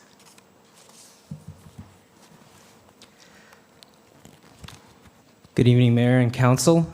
My name is A.J. Joven, and I work for the California Immigrant Policy Center. a statewide organization focused on defending and advancing immigrant rights in the state of California. I'm here to support the ask by the 805 Immigrant Coalition for the City Council to create a fund and ad hoc immigrant committee to support residents impacted by immigrant enforcement. We've heard that a low estimate is that over 100 families have experienced some form of separation due to the cruel actions taking place within the region. And we know that immigrants are woven into every sector of Santa Maria's social life. For a community as close-knit as this one, how can you not feel the impact of 100 families in grief, in sorrow? I have prepared remarks, but I just heard the youth speak, and I'm a father. And how could you not feel your heart break over and over at a generation of people that have to be so much more courageous than we ever have had to? These are the people that you serve. And I regret so deeply that that one speaker earlier who said that they spoke on behalf of the children was not here to hear the voices of the children, crying, demanding action and support in this moment of need. And we've spent most of the evening addressing the council, rightfully so, but I also want to take a moment to address the administrators here for the city. Before getting into movement work, we all wear many hats, and I did 15 years almost at a municipality. And so I appreciate what you all do, and I recognize that you don't sign up for a city salary without feeling some sense, some longing, some call towards public duty. And I also know that the council relies on you. And so I'm begging you as well to stand up on behalf of the people that you serve. The parks in Santa Maria look beautiful. I'm a recreation person, so that's where I speak from. And I know that you all care about this community because I see it out there. And I remember our city manager being like, if that's not good out there, we're not good out there, so what are we doing? I can see it. And I know why the residents want to live here. I know why people call this place home. And so I'm hoping that y'all hear the community. Y'all are hearing this. Because these calls, these cries, my faith practice has a word for it, it's lament. And it's echoing all across the region, and they're landing right here at you. You all have a moment, you all have an opportunity to stand for the community. I ask that you please take that. Thank you. Mariela Vasquez, Veronicon Vasquez, and Sam A. Hello, good evening, Mayor and council members. My name is Mariela Vasquez, a community member here with the 805 Immigrant Coalition. I'm speaking on behalf of our community members and myself. We are here to ask you to stand with the 805 Immigrant Coalition and establish an immigrant ad hoc committee. We also want you to step in and join the ACLU with the Vasquez-Perdón versus Noam. I also would like to speak a little personal to Mrs. Alice Patino. About maybe 12 years ago, when I was a youth leader with the Boys and Girls Club, me and some fellow members volunteered our time to pass out flyers in your name when you were first getting your name out there as mayor. We went door to door knocking, say, hey, please vote for Mrs. Alice Patino, in hopes of our voices being heard. All of our youth leaders that were in that group were all first, second, and third generation immigrants, family members. And so I ask that you consider that back then you asked us all to help you to get your name out there, our voices heard for Mrs. Alice Patino, and for your vote. And I would like you to consider when it comes up for this vote that you consider us at the moment. Thank you.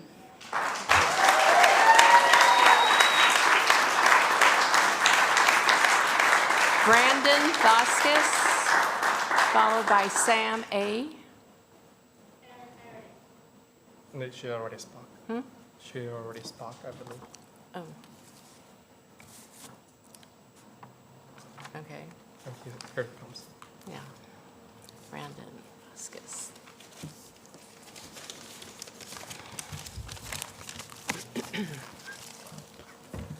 Good evening, Mayor Patino and council members. My name is Brandon, and I'm also a proud resident of Santa Maria in Santa Barbara County. I'm here to urge this council to establish an immigrant legal defense fund and adopt additional resources and policies to support undocumented residents. I stand here as a witness for all Santa Maria Latino youth to admit that we are afraid.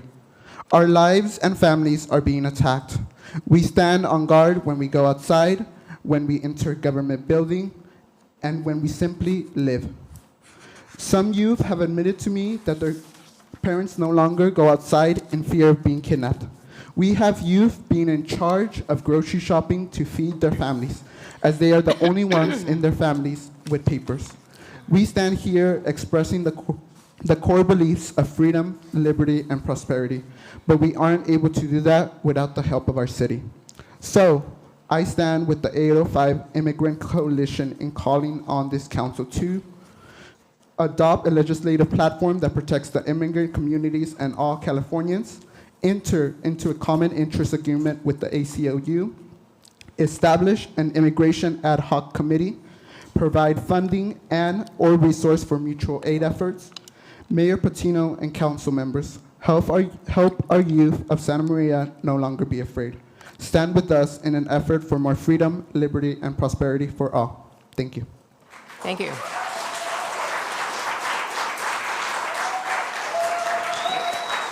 Okay, that concludes all of our speakers. Did anyone turn in a slip that I didn't call? Because I think that concludes all the speakers. Thank you very much. And so, Madam Mayor?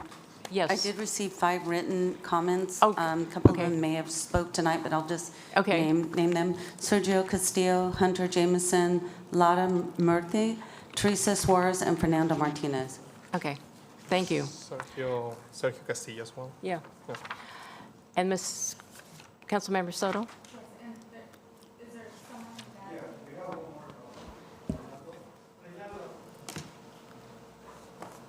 I didn't have a slip.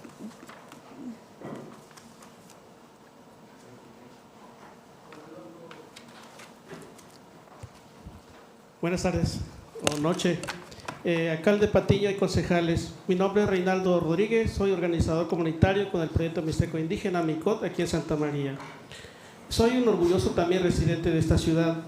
Estoy aquí para alzar la voz y urgir a este consejo establecer un fondo de defensa legal para toda la comunidad indígena que vivimos en esta ciudad y adoptar recursos y políticas adicionales para apoyar también a los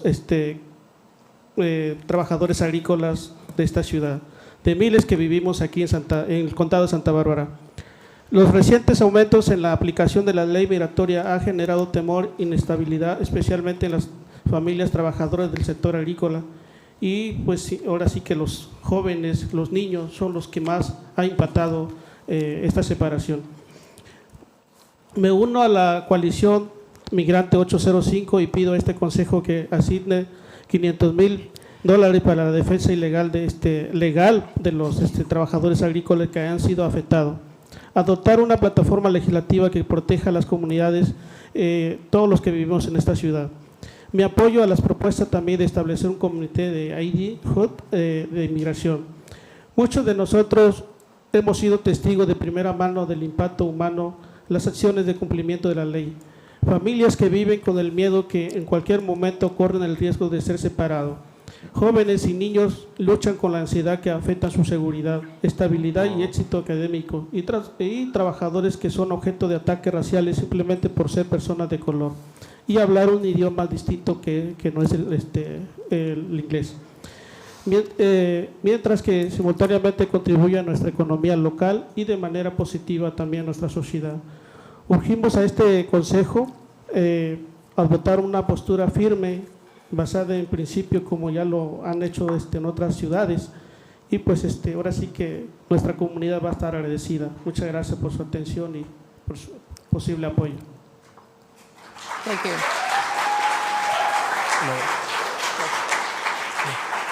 Do you have a question? No, I have comment? Okay, go ahead. Ms. Jessica Beto? Yeah, I believe that Mr. Ricardo Valencia from the board might. I don't know if you raise your hand to make some public comment. I did, but I will. If you would like, yeah, feel free to.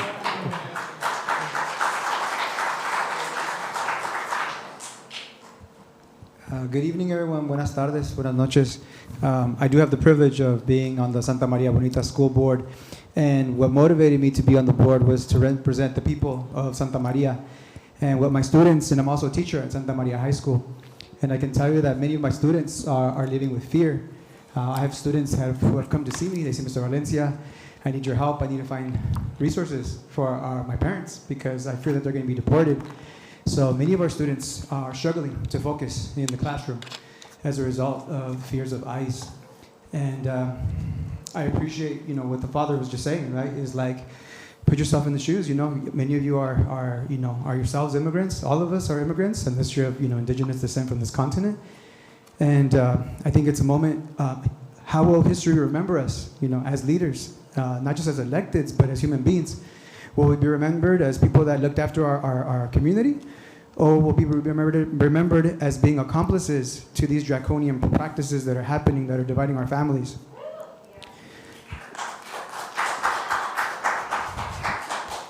Just yesterday, I met up with a good friend. He's a third-generation Japanese American, and he actually brought his passport with him to our small gathering of friends to have some pizza, and asked him why, and he said, well, because look what just happened, at that location. I believe it was a Hyundai car manufacturing plant where, I believe hundreds of Asian American brothers and sisters, as well as Latino and folks from other backgrounds, were rounded up, by the hundreds. He's a third-generation Japanese American, and he's literally carrying his passport right now because he's afraid to be in public. This is the situation that we're operating under right now, and I feel privileged to have the confidence that the community here has elected somebody like myself to represent them. It's a privilege that I don't take for granted, and it's a privilege that I know you folks won't take for granted as well. So please do the right thing, stand by your community. Let's protect our community so that we can be remembered on being on the right side of history. Thank you. Thank you.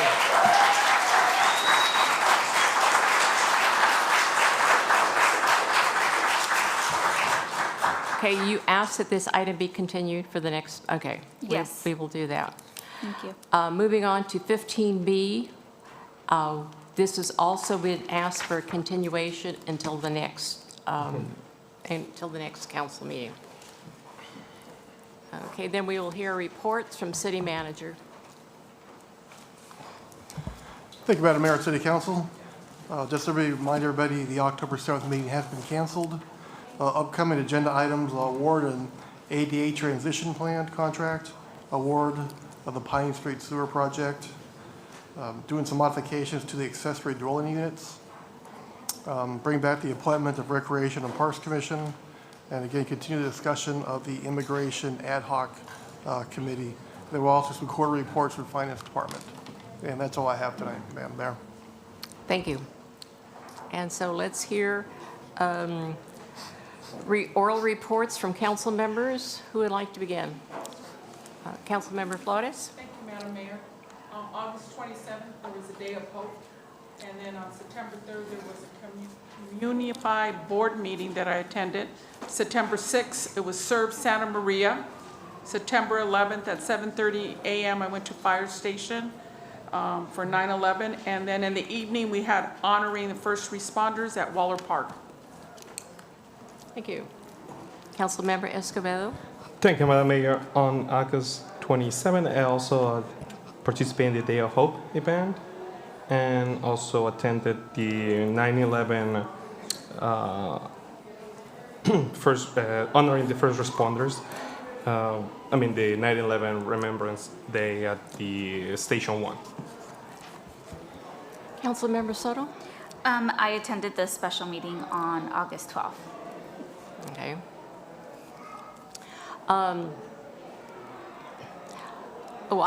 I had jury duty, that's right. So how can I forget?